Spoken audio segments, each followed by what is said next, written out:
Welcome to the Running Network Show. Join us each time as we explore the people, the places, and the events that shape our great sport. Okay, well, we're here at the Scotiabank Ottawa Marathon booth, and this race has got a big history going back 41 years, and we have a Olympian who is a race director, John Halvorsen, originally from Norway, 10,000 meter runner in the Olympics, and 1989 Runner of the Year for Runner's World. But now he's the race director of this prestigious race, and he's going to tell us a few things about it. Well, you know, we're proud to be located in the capital of Canada, Ottawa, and very, very excited that last year we had 49,000 runners, so the biggest race and the biggest marathon in Canada. And just recently now we finally acquired our second gold label for the marathon.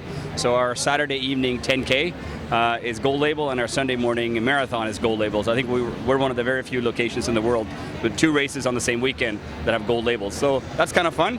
But all in all, we have actually 6 races on the weekend, so there's something for everybody. What are the distance of all these 6 races? Yeah, so Saturday night we have a 2K and a 5K, obviously family and charity oriented. And then just after that at 6:30 at night on a Saturday evening in May, it's obviously gorgeous out most of the time. We have a 10K that's world class, as I said, gold label. Some of the fastest runners in the world and some of the most famous runners in the world come there and compete over 10K. And I think the winning time last year for the women was just under 31 minutes, so that's not exactly standing still, as well as in the 27s for the guys typically. And what is the marathon record? It's very quick. The marathon record was set last year on our course. It's actually the Canadian Open record, or the fastest time run in Canada. 2:06:53, I believe it is, by Yemena Tsegay, who's running here in New York City. Right, and since it's now in its 41st year and 49,000 runners, do you plan to do anything special coming up this year? This year is probably one of our more typical years coming up, but the big year for us is actually 2017. 2017 is the 150th anniversary of Canada as a nation. Being the capital, the whole city is already in a heavy planning stages of making that entire year exciting in Ottawa. And of course, we're being one of the biggest tourism events in the city. We're very much part of that planning and hope to have a kind of a special year that year with playing around with medal designs and shirt designs to really emphasize the fact that Canada has been a country for 150 years. And now you also have put a commemorative book together showing many of the great runners and all the great things that have started with this race. When this race first started, that would have been what?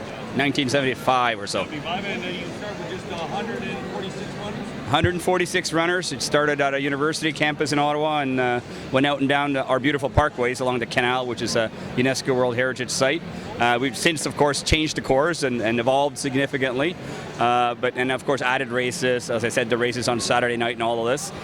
So it's really now become a festival, and the whole city gets really engaged. Hotels sell out, and restaurants are jammed with runners because we're a small city. We're not New York City. We're about 1 million people in our city, so it's much more manageable, but certainly a lot of fun when you have all the runners there. And typically, how many participants or how many different countries of runners do you usually get there? Well, we obviously draw mostly from Canada, Ontario, Quebec, and the rest of Canada. We have a reasonable amount of visitors from the U.S. Then we draw countries from all over. Certainly the elites are a big component of that, with obviously representation from at least 5 countries: Kenya, Ethiopia, of course, Canada, and usually some Europeans, Italians, and so on. And then we draw small numbers from all over. We're also, being a capital, we also have a lot of embassies. So I think some of the runners that run and represent countries aren't necessarily traveling all that far. They might already be residing in the city and just serving time at the embassy. Well, cool. Sounds like a great race. And, well, we'll take this back to Michigan and around the U.S. and hopefully many people from the States will just take the drive or fly up to Ottawa for a beautiful race on Memorial Day, at least our Memorial Day weekend, and it'll be a great time up there. So thank you for the interview.